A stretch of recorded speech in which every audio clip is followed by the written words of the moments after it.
गोरखनाथ ने कहा कि समाजवादी पार्टी अब भी आपराधिक, माफियावादी और तमंचावादी मानसिकता से उबर नहीं पाई। उन्होंने कहा कि दंगाइयों और अपराधियों को टिकट देकर सपा प्रदेश में फिर से 2017 से पहले वाला माहौल बनाने की कोशिश में, लेकिन जनता एक बार फिर इसे स्वीकार नहीं करेगी। सपा अध्यक्ष अखिलेश यादव के चुनाव लड़ने के सवाल पर सीएम योगी ने कहा कि चुनाव सबको लड़ना चाहिए, चुनाव में उतरने का सबको अधिकार है। उन्होंने कहा कि हमारी भी कामना है कि वो पार्टी की अधिकृत प्रत्याशी बने। उन्होंने कहा कि लेकिन एक बात स्पष्ट हो गई है, सपा पहली सूची जारी करने के बाद की बैकफुट पर है, दूसरी सूची जारी करने से डर रही है, दूसरी सूची जारी करने की हिम्मत नहीं जुटा पा रही है। उन्होंने कहा कि अखिलेश ने सहारनपुर, मुजफ्फरनगर के दंगाइयों और कैराना पलायन के जिम्मेदार लोगों को टिकट दिया है, उनके पास इसका ही जवाब नहीं है। भारतीय जनता पार्टी 2017 में जब सत्ता में आने के पहले अपना लोक कल्याण संकल्प पत्र जारी किया था, हमने राष्ट्रवाद, सुशासन और विकास को मुद्दा बनाया था। प्रदेश के अंदर उससे पहले वंशवाद और परिवारवाद की जो राजनीति थी, वह न केवल वंशवाद और परिवारवाद को बढ़ावा देकर के प्रदेश के लोगों को का शोषण कर रही थी, यहाँ के गरीबों का, यहाँ के किसानों का, यहाँ के नौजवानों का, बल्कि असुरक्षा का भी एक माहौल प्रदेश के अंदर था। हर तीसरे दिन प्रदेश में एक दंगा होता था। विकास, जब दंगे होंगे, कर्फ्यू लगेगा तो विकास स्वतः ही रुक जाएगा, और जब बेईमानी और भ्रष्टाचार जीन का हिस्सा बन जाएगा तो स्वाभाविक रूप से सुशासन के लक्ष्य को आप दूर दूर तक प्राप्त नहीं कर सकते। ये परिवारवादी, वंशवादी लोग यही करते थे उत्तर प्रदेश के अंदर।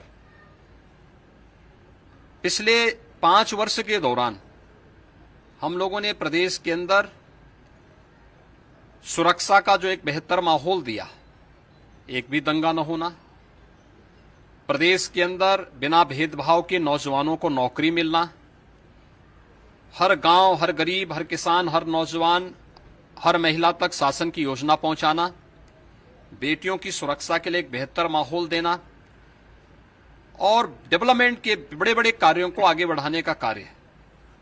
पिछली सरकार मान्यवर कांशीराम जी के नाम पर और बाबा साहब अंबेडकर जी के नाम पर बनी हुई संस्थाओं का नामकरण, यानी उनका नाम हटा देती थी। हमारी सरकार ने यहां पर अपने उन स्थलों पर विकास के उन कार्यक्रमों को आगे बढ़ाया। देश की पहली रैपिड रेल दिल्ली मेरठ के बीच में चलने वाली है। देश का जो सबसे चौड़ा एक्सप्रेसवे वह दिल्ली और मेरठ के बीच में बनकर के तैयार हो गया है, उसका संचालन भी प्रारंभ हो चुका है। यानी जिस दूरी को 3 से 4 घंटे लगते थे, आज मात्र 40 मिनट में उस दूरी को तय किया जा रहा है। सहारनपुर में मां शाकंभरी के नाम पर विश्वविद्यालय, मेरठ में हॉकी के जादूगर मेजर ध्यानचंद जी के नाम पर स्पोर्ट्स यूनिवर्सिटी, अलीगढ़ में जाट आइकॉन जिन्होंने 1915 में ब्रिटिश कालखंड के दौरान भी भारत की एक स्वायत्त सरकार अफगानिस्तान के अंदर गठित कर दी थी, ऐसे राजा महेंद्र प्रताप सिंह जी के नाम पर एक विश्वविद्यालय की स्थापना। एशिया का सबसे बड़ा एयरपोर्ट इसी जनपद में जेवर में हम लोग स्थापित कर रहे हैं।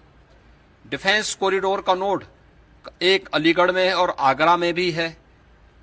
विकास की योजनाओं को जन जन तक पहुंचाना, सुरक्षा का एक बेहतर वातावरण देना, आस्था का सम्मान करना, गन्ना किसानों के गन्ना मूल्य का भुगतान। सपा, बसपा, कांग्रेस के शासनकाल में जितना गन्ना मूल्य का भुगतान नहीं हुआ था, उससे ज्यादा गन्ना मूल्य का भुगतान हमारी सरकार ने 5 वर्ष के दौरान 1,54,000 करोड़ रुपए का गन्ना मूल्य का भुगतान भी गन्ना किसानों को किया है। यानी बिना भेदभाव के विकास की योजनाओं को पहुंचाना, भेदभाव रहित पारदर्शी भर्ती की प्रक्रिया को संपन्न करके योजनाओं का लाभ देना और सबका साथ सबके विकास के मंत्र को अंगीकार करते हुए विकास की योजनाओं को मजबूती के साथ आगे बढ़ाने का कार्य हमारी सरकार ने और डबल इंजन की सरकार ने किया है। आपने देखा होगा कि 5 वर्ष तक दंगाई और पेशेवर अपराधी या तो प्रदेश छोड़ के भाग चुके थे या फिर वे जो हैं अपनी बेल रिजेक्ट करके जेलों में जा चुके थे। लेकिन जैसे चुनाव की सुगबुगाहट हुई, समाजवादी पार्टी की पहली सूची किन लोगों को, सहारनपुर के दंगाई, मुजफ्फरनगर के दंगाई, कैराना में हिंदू व्यापारियों के पलायन के लिए जिम्मेदार अपराधियों को, बुलंदशहर और स्याना में, लोनी तक में जिन प्रकार के लोगों को इन्होंने टिकट दिया है, ये चीजें दिखाती हैं कि अपनी आपराधिक मानसिकता, तमंचावादी मानसिकता और माफियावादी मानसिकता से ये राजनीतिक दल, समाजवादी पार्टी हो या कांग्रेस हो, ये उभर नहीं पाई हैं।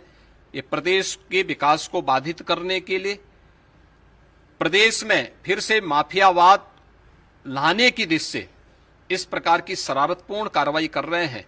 और इसलिए विकास, सुशासन और राष्ट्रवाद के जिन मुद्दों को लेकर के भारतीय जनता पार्टी 2017 में सत्ता में आई थी, हम लोग फिर इसी संकल्प के साथ जनता जनार्दन के बीच में जा रहे हैं।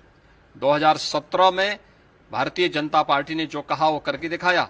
2022 में 10 मार्च को जब भारतीय जनता पार्टी की सरकार फिर से बनेगी, तो भारतीय जनता पार्टी इन्हीं मुद्दों को मजबूती के साथ आगे बढ़ाने का कार्य करेगी। और उसी अभियान को लेकर के मैंने इस बात को कहा। सर, अखिलेश जी भी अब इस बार चुनाव में उतर रहे हैं, उस पर आपको कैसे देखते हैं? देखिए, चुनाव में हर एक व्यक्ति को उतरने का अधिकार है। वे अपनी पार्टी की तरफ से अधिकृत प्रत्याशी बने, ये हमारी भी कामना है, उनको बनना चाहिए। लेकिन एक बात तो सामने आ गई है कि समाजवादी पार्टी आज बैकफुट पर आ चुकी है अपनी पहली सूची के बाद। अब उनकी हिम्मत नहीं हो पा रही कि अगली सूची वो जारी कर सकें, क्योंकि किसकी करें किसकी न करें। और अगर करते हैं, जिन जैसे पेशेवर माफिया और अपराधियों को इन्होंने पहली सूची में स्थान दिया, अगर ऐसे ही करते हैं तो जनता के सामने उनको मुंह दिखाने की स्थिति नहीं होगी। और इस वजह से वे लोग उससे काफी दूर दूर तक वे देखने को उनको इनके परिवार के एक प्रमुख सदस्य पन्ना जी ने आपकी पार्टी ज्वाइन करी है। देखिए, वही कह रहे हैं ना कि उनको भारतीय जनता पार्टी और डबल इंजन की सरकार का प्रधानमंत्री मोदी जी की कार्यशैली पसंद आई। उन्होंने भारतीय जनता पार्टी को आज अपना यानी की सदस्यता ली है।